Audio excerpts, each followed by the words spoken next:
So as long as it's fair, as long as it's voluntary, inequality is fine. Inequality is great. We want those who succeed to be more rewarded than those who destroy value. But in the sense of our current environment, we have really sinister inequality. If everybody, if the water's flowing and everyone is benefiting, right? Everyone's cup is filled. People are happy, right? They have better things to do than to line up outside of someone's house and threaten to chop their head off. I don't think we should be setting up guillotines anywhere, and that's why I love Bitcoin. It's the peaceful revolution, right? But why do people want to set up these guillotines? Because they know the system isn't working. It's not working for them, and despite working very hard at many jobs and climbing the ladders, it's still the prospects for retirement, even the ability to afford a home today is just it's outside of the reach of so many very hardworking Americans. The system is not serving them. The system stratifies wealth through asset inflation and in disproportionate access to assets.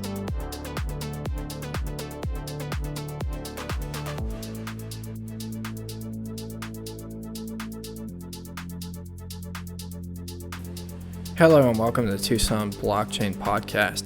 Today I have on Robert Roman, who's a local financial advisor here in Tucson. I stumbled across him because one of the local news channels did a story on him providing financial education to the community. And I just wanted to pick his brain on why he felt that it was important. And it turned out to be a really, really good conversation. I definitely think this is a must listen to. And thanks for stopping by the podcast.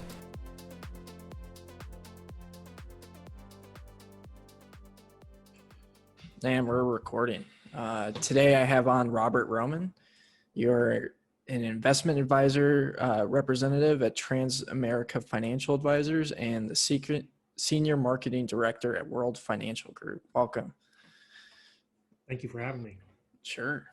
Thanks for being on. So I found you. One of the local Tucson news stations did a story on you being providing public education around financial planning. How did you get into that?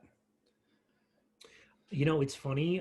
It's something that I got into almost by accident. That I guess I always had a little interest in money, and I always was just something that I felt like was important. Even as a kid, I saw my parents struggle with money, so I took an interest in that. Even though I ended up being an airplane mechanic for the U.S. Air Force.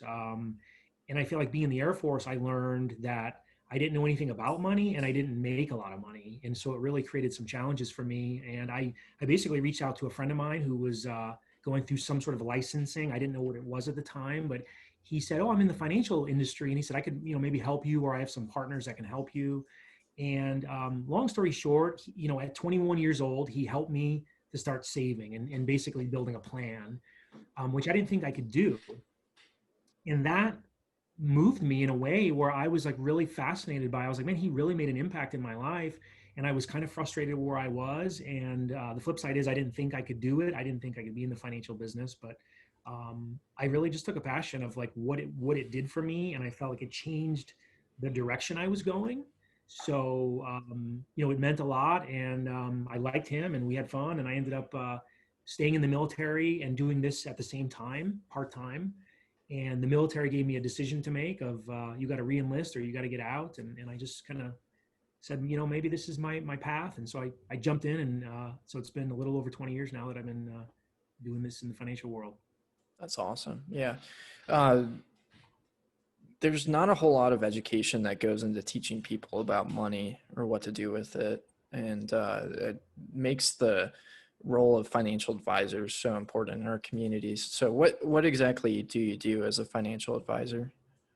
Yeah, I mean, we do a lot, and the primary role that I see that I have is almost like a teacher. Like, a lot of people don't know what they don't know, and so it's like, okay, if I don't know anything about building a missile, for example, or fixing an airplane, you don't even know what questions to ask. And so what I try to do is figure out, okay, where are people at? What is their interest level in really learning this stuff? And, so number one, focusing on education, um, making sure that they have kind of all these check marks, next to the areas that they're, have some questions on.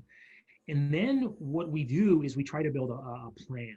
And that plan revolves around, fairly basic principles, paying yourself first. So saving money, paying down debt, understanding interest, understanding the effects of taxes, understanding the effects of the rising cost of living. So if you save money under your mattress and the cost of your groceries goes up 3% a year, you have a problem. You're losing money.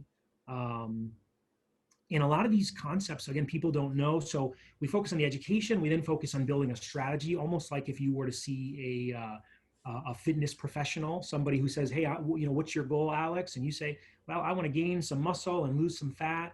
They're going to put you on a program and some things to do. And so we try to then give people the guidance and the support and the encouragement and the motivation, because,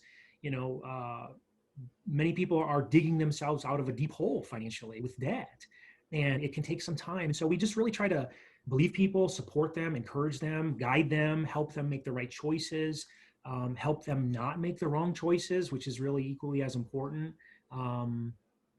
Because again, a lot of people don't know what they don't know, and there's thousands of investment ideas and products, and there's a lot of things that are great, and there's a lot of things that are not so great. So we just try to help kind of steer the ship and guide people to make the right choices and help them execute those choices.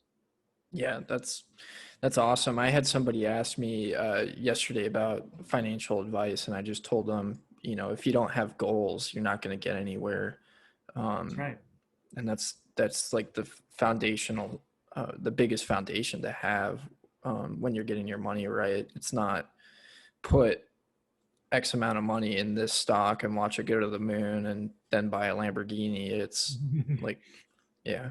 Yeah, you're right. It's in the cool thing is, man, the thing that I've learned, and I think one of the reasons that, doing this for 20 years, I'm very passionate to this day about it. And it's not something that I have to like, oh, I got to go do this, because I really realize anybody can do it. Like, you don't need to make a lot of money. Yes, if you make more money, does it help? No doubt. But people, they don't understand their spending habits. They don't understand what it's really costing them to eat out every day. They don't understand that they're probably spending much more at this age than their parents were at that same age, proportionately. And so we really just, a lot of this is, they say success is the study of the obvious. And so we try to say, oh yeah, this is not rocket science. Everybody can do it. Just like anybody can get, muscles at the gym. But the problem is a lot of people don't stick with it. So we're definitely fighting that current as well, Yeah, it's pretty tough. And the implications of not taking care of your money are pretty terrible. There's just so many people that can't retire. And you look at the way that poverty is destroying our community. And especially with the COVID crisis, it just amplifies everything. If you're doing well, you're probably doing good, and if you weren't, then you're probably doing terrible. Like people are hurting, man. A lot of people, service industry, bartenders. I mean, I think people in all areas are hurting, but some people definitely more than others. And so I just feel like, man, this is a moment that we're all on the earth at the same time, and there's a lot of hate and there's a lot of like fighting in the world.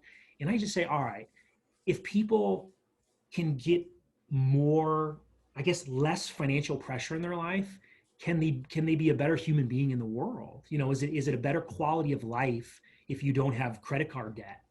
Are you less stressed if you don't have all these things? And so I really feel like it's just like, man, working together and teaching people and educating people. And the schools are not doing it, man. Like, it's almost laughable, with respect. Like, I was teaching, I was asked to come speak at Cienega High School, probably, I'm a little blurred on the time, about a year or so ago now. And since then, they've removed their economics classes, which is like interesting, because I was in there And I was personally, I've never taught kids before in my life. And I was like, okay, let me do my best. And I really saw some of those kids, they were interested, man. They were excited. They were like, oh, we like talking about this. We like talking about interest and taxes. And I was thinking, man, it's a shame that these kids are probably not getting it at home because the parents don't know any better. They're not getting it at the school. And a lot of the social influences that they see, like you said, oh, I'm driving a Ferrari, check me out. That's probably the wrong example to be following. It's not about the Ferrari. So I just feel like it's a time in history, man, where, they're going to study this when we're all dead and gone. And we can make a difference by helping people somehow with their money, and just make better choices. So Absolutely. Yeah. Financial stress is a huge burden to carry, that a lot of Americans have. And what's kind of crazy about it is it seems like from a behavioral standpoint, it actually influences you to kind of engage in short-term thinking, and it's harder to break out of it. So, the difference for a kid that grows up in a stable household versus a economically unstable household is just night and day difference, as far as like building wealth. And so it would be nice to have these classes taught in schools. I actually had an awesome interview about a month ago with a local teacher named John Garza, who is like teaching kids about money and at a middle school. And I thought that was so unique and different. And it's really a shame that it's not built into the basic curriculum. But something that's also wild is like the teachers aren't educated in it too. And it's funny you say that because there was something in the state of Arizona. I don't remember, the way that they phrased this, but they were going to bring financial education into certain parts of the high schools around the state. And I actually sat in a Department of Education building in downtown Phoenix, and I didn't ask a lot of questions in that meeting. And there was one question that I asked, and I stood up and I said, who is going to teach the teachers? So if the teachers are going to teach this, who's going to teach the teachers? And their response, there's no budget to teach the teachers. So I said, thank you. And I took my seat, and in my mind, I said, if the blind lead the blind, we all end up in the ditch. Mm-hmm. And so if the teachers are not educated, how in the world are they going to actually be able to articulate that information? And so I just felt like, it's a wide stemming problem that, it's like reading and writing, man. It's a life skill. And if you can't read and write, you're in trouble. I really think that. Mm-hmm. And I also believe financial literacy is a life skill. It's, money's not up there. Money's not everything, but it's up there with oxygen. And if you don't have it, like you said, it's a lot of short-term thinking. It's a lot of like, well, I got to make this happen now and pay my bills. And sometimes people make poor choices. And so, again, I just feel like it's a wellness thing, man. Even during COVID, we've kind of labeled ourselves in our office as wealth care workers rather than healthcare, because we feel like it's a big concern. People are stressed out, and people are worried about their future and their kids. And so, but it needs to start in the homes. It needs to start in the schools.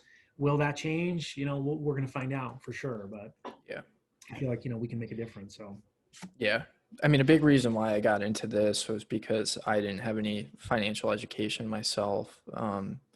And, there's so many good resources out there for people, but, a lot of people just don't see the importance of it until it's too late. And I just got tired of, and really sad, because as I got into working, I was working with a lot of people that should be retired, and they were unable to, and they were working, jobs that didn't pay anything. And it's,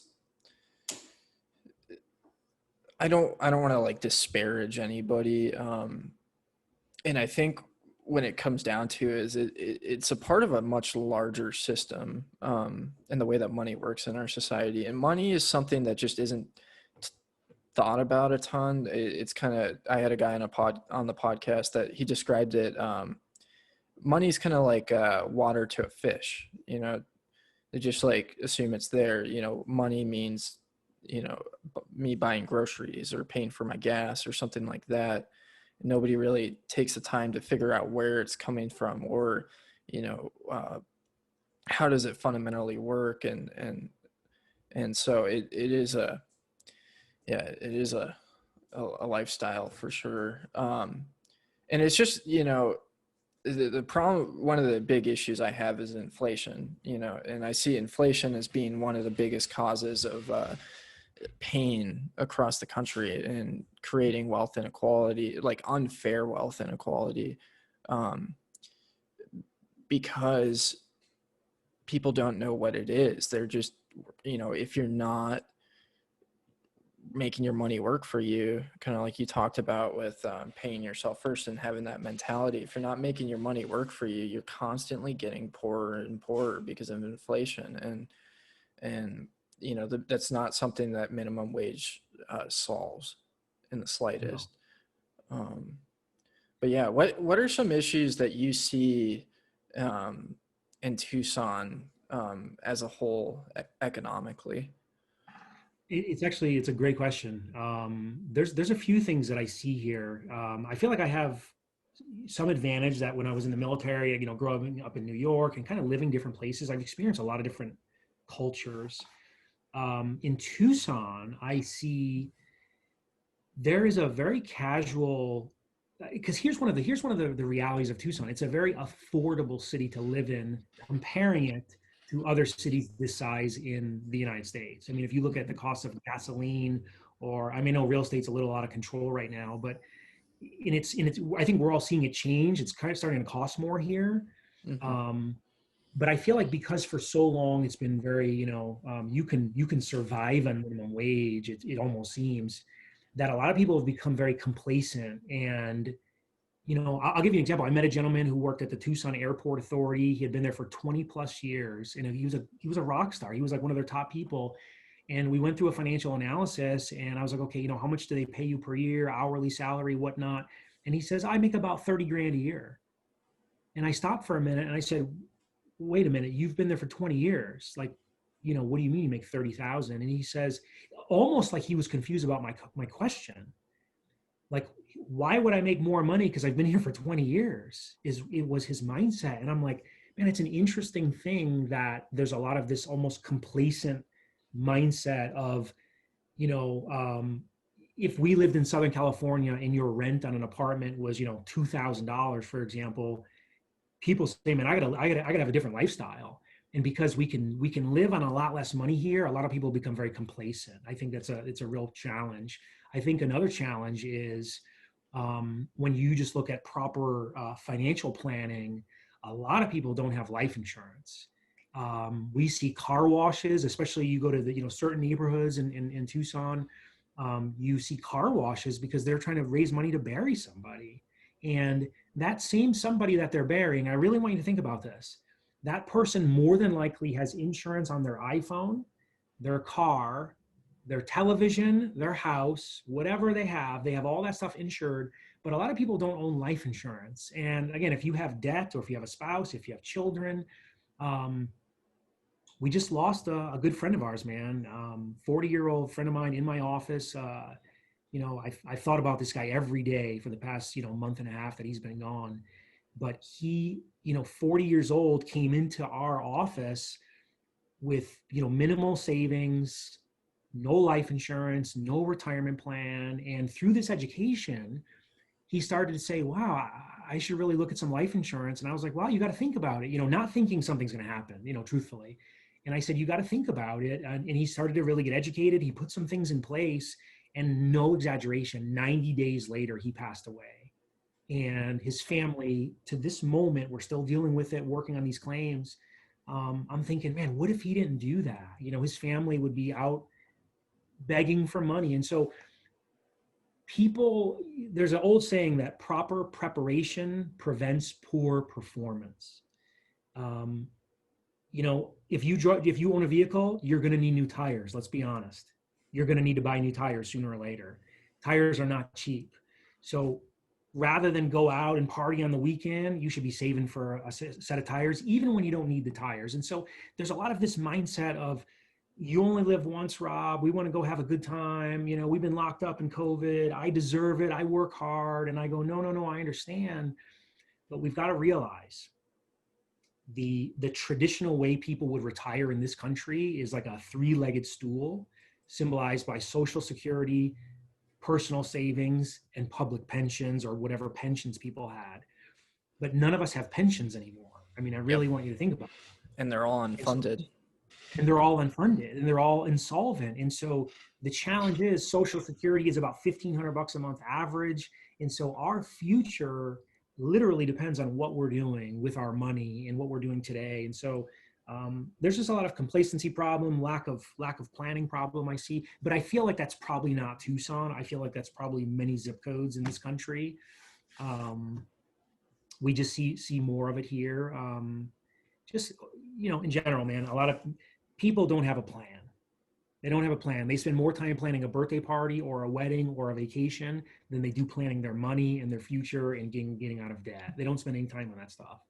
And so it's just got to be something that families talk about at the kitchen table, not like, oh, money, money, money, because that's not what it's about. But it's like, hey, we bought a house. They gave us a 30-year loan. We learned the word mortgage in Latin means death pledge. We get some education here, and we're going to pay it off, and we're going to save $100,000 in interest, and we're going to teach our kids that we saved $100,000 in interest. Because, so I just feel like it needs to be more of an open discussion that people are talking about, and people are not so embarrassed about if they need help. And so there's a lot, man. You can go on and on. There's a lot of widespread issues that we see here in Tucson now. Yeah. I mean, what I hear you talking about is something that this economist I enjoy named Seyfeddin Amos calls the Fiat Disease, and has to do with the issuance of money. And one of the things he talks about is how a inflationary money really impacts the way that society responds to it. And it's kind of a top-down approach. I mean, our elected officials are spending like crazy, you know, with no intent of ever paying back that debt. And they're trying to come up with all sorts of crazy arguments for why it doesn't matter.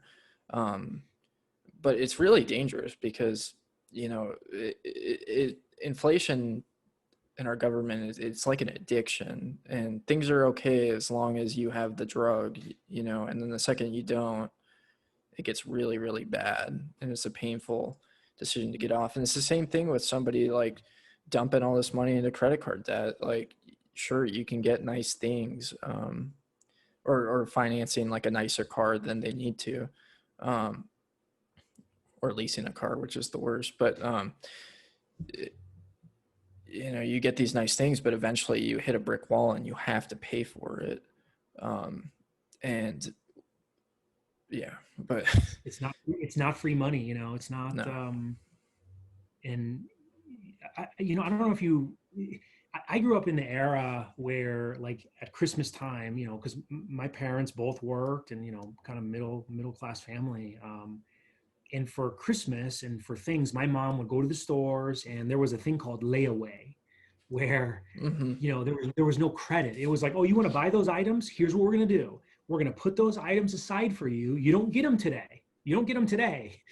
And you can come in and make a payment every 2 weeks, every 30 days, whatever you like, until it's paid off. And once it's paid off, we'll give you all the goods. And what happened is banks and credit card companies have basically commoditized loans by issuing credit cards. And I really want you just to think about this. So imagine if you wanted to go buy a home entertainment system or a big screen TV or something like this, where you don't have the money and you're going to finance it. If you went down to the store, to Best Buy or Amazon or whatever, and you find the TV, what is the likelihood, seriously, that you're going to then say, okay, I found what I like. I'm going to go to my bank. I'm going to drive to my bank and I'm going to apply for a loan and see if they approve me for a loan. Nobody would do that. But a credit card effectively has taken that process and it's commoditized the loan application. And we say, oh, hey, Alex, we're going to put that loan in your pocket 24/7 because we know you're undisciplined. We know you're payday to payday because you tell us your income. And it's literally a system of, I mean, some of these interest rates that I see, because I really try to pay attention and point it out to people and ask them, hey, what is your interest rate? Especially when they're like, oh, I don't know. I saw some recently where we had a business owner. He went to one of those car title payday loan shops that they prey on. Yeah. And he had 122% interest rate. And I couldn't believe it. That's I couldn't absurd. believe it. I said that shouldn't be legal. Like if I was a regulator, if I was a lawmaker, whatever, like, because the people who are going in there they're not that educated, you know what I mean? And they're preying on those people. And the credit cards have preyed on the people in a different format. So I just feel like debt is out of control, man. And again, the people are a reflection of the government, or is the government a reflection of the people? Because everybody's spending out of control, you know, and it seems that the COVID situation has helped. I guess the savings rates are up in America right now because people are concerned, but yeah, the debt is the opposite of freedom. You know, you're not financially free if you owe people money. And, you know, America, we talk about freedom, but it's like, hey, if we're 26 trillion in the hole, how deep do we have to dig before they consider this a grave rather than a rut? You know what I mean? So it's a real problem that people need to pay attention to. But again, we can't solve the government's dilemma. We have to really look at our own situation, our own households, and spending, and college loans and credit cards, and like you said, vehicles. You know, you could spend $70,000 on a pickup truck nowadays without any problems. You know, so the education is important. You know, so a lot of these ideas that all kind of tie together. For example, debt elimination and emergency funds really work well together, because if you don't have an emergency fund and you have an emergency, you're going into debt usually. You know, so it's like a lot of this stuff is really intertwined to work together. So. Yep. Yeah, you know, you're in a bad neighborhood when you see the title loan shops. Yeah, it's just, yeah, I mean, they're not going to be able to operate in the foothills because people know better than that. But yeah, I mean, people that are desperate, they'll prey on. It's really, really unfortunate. So what's your favorite part of Tucson? My favorite part of Tucson, man, there's a few things that I really love about Tucson. I love the weather we're about to go through here pretty soon, that the summer's, you know, almost over. I love the beauty of Tucson, man. Like, you know, growing up in upstate New York, it's beautiful in a different way because of the colors and the trees and all that. But Tucson has, you know, and I've been very fortunate to see different parts of the world, in Asia and Europe and whatnot. And I've never experienced anything like Tucson sunsets. Like, it really is something that is a very special thing. The desert, you know, I have a big window here at my office, and sometimes I see a little lizard run by outside. And as crazy as it sounds, like, that fascinates me, man, because I grew up as a kid, like, in New York, and there's no lizards. And so I love the outdoors part of Tucson. I love the food of Tucson. I have a love-hate relationship with the pace of Tucson. It's a little behind the times, it seems. You know, the traffic, you know, the roads, it doesn't make a lot of sense the way we do some things here. We eliminate the turning lanes on Grant to go onto Oracle. You can't turn anymore. It's like, I've never seen this in any city in my life. And I'm like, who did this? It doesn't make a lot of sense. But I love Tucson, and I love the food, and I love the outside and the weather and all that stuff. Yeah. I mean, one of my favorite parts is just like the deep and rich history that's here. And yeah, I mean, that's just something that's so awesome about the Southwest. And, you know, something that was really cool for me. So for anybody listening, I'd highly suggest Pima Community College rather than 4 years at the University of Arizona. If you're planning on going to college, it's just a no-brainer. There's unless somebody's paying for your school or you get a full all-out scholarship, like, it makes no sense to pay the money to go to the University of Arizona for the first 2 years. And on top of that, you'll probably get a transfer scholarship, which, is what I got. I'm a junior at the University of Arizona, but going to Pima Community College, I was just amazed with how diverse the city is, because I grew up in, the white suburbs out in Chicago, and it was so refreshing to be a minority, and to experience so many different cultures and viewpoints. And I found that incredibly special.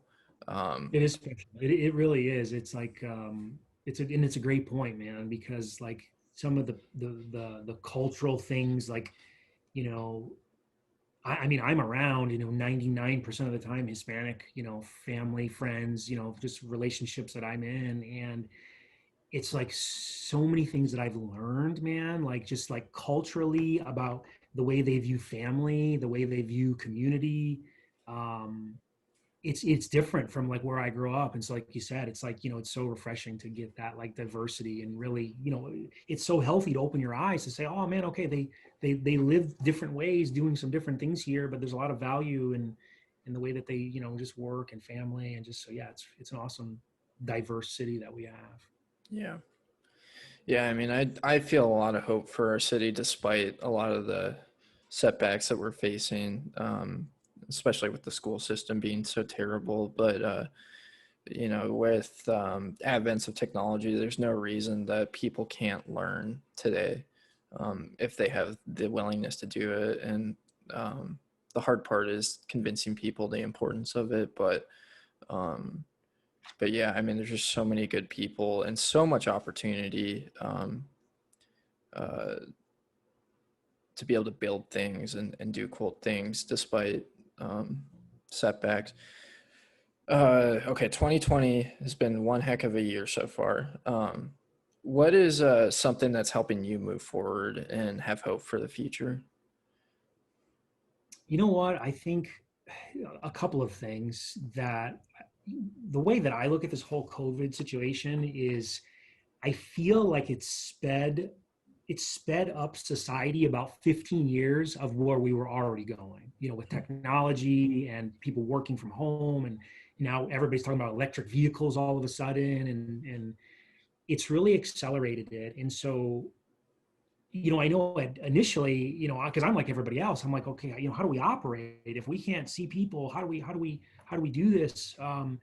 And so we've really, it gives me hope, because I look at like a technology like this, that, yes, you're here, we're probably not that far across town or whatever, but you could be in a different part of the planet, and we can effectively have the same sort of interaction. And so it's something that, if people embrace it, and, again, with the freaking device that all of us are carrying, everybody's got a smartphone, the access to the information is like that. And with 5G technology coming, so video conferencing and things like this, it's like, oh yeah, you can be real time, you can be interacting with physicians and doctors. So I feel like there's a lot of hope, in the sense that there's people in parts of the world who don't have access to certain things. There's people and it's going to accelerate their access. And so it's a blessing, that, again, people have got to kind of look for it. It's one of those things that you may not recognize it,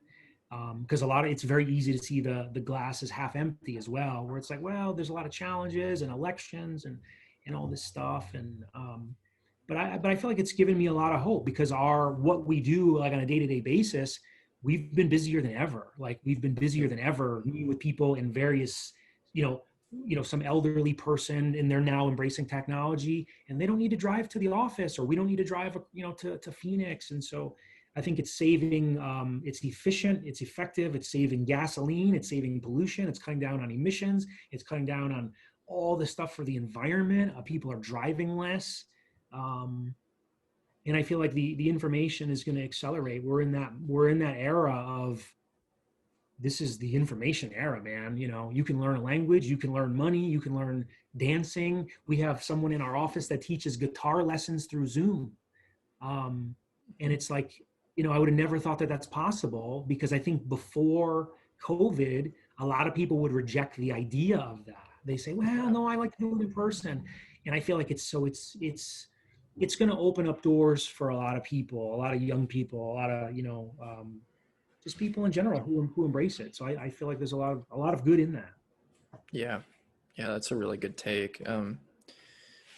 It definitely has opened up the door for entrepreneurs to be able to build and fix things in different ways, and I think that's really, really cool, because when you adopt the mindset of being an entrepreneur, it changes your perspective on everything, and I would argue for the better, because instead of just being kind of lost in the system, you get to present solutions in society and try and fix things. So yeah, where can people find your work and what you're doing? Well, I mean, the easiest way is, they can call us, they can text us, they can email us. I will just give you the best number to reach us on is 520-603-1111. You can call that number, you could text that number.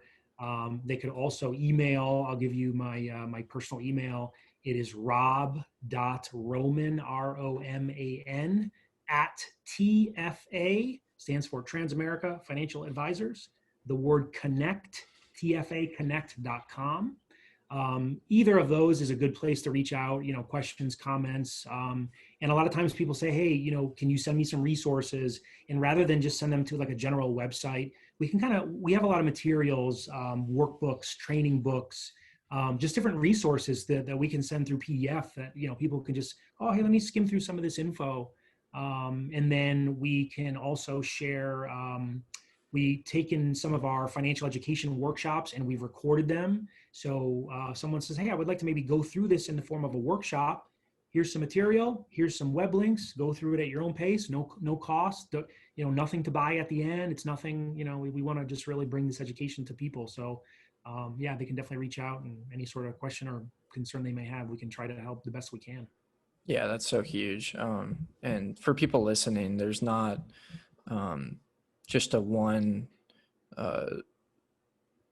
size fits all, and that's kind of what I'm hearing you say, is you're willing to work with people on their individual goals and help them instead of There's no cookie cutter. It's like everybody's a little different, everybody's goals are different, everybody's situations, sometimes you meet young people and they make hundreds of thousands of dollars a year and they don't know about taxes, and so everybody's a little different.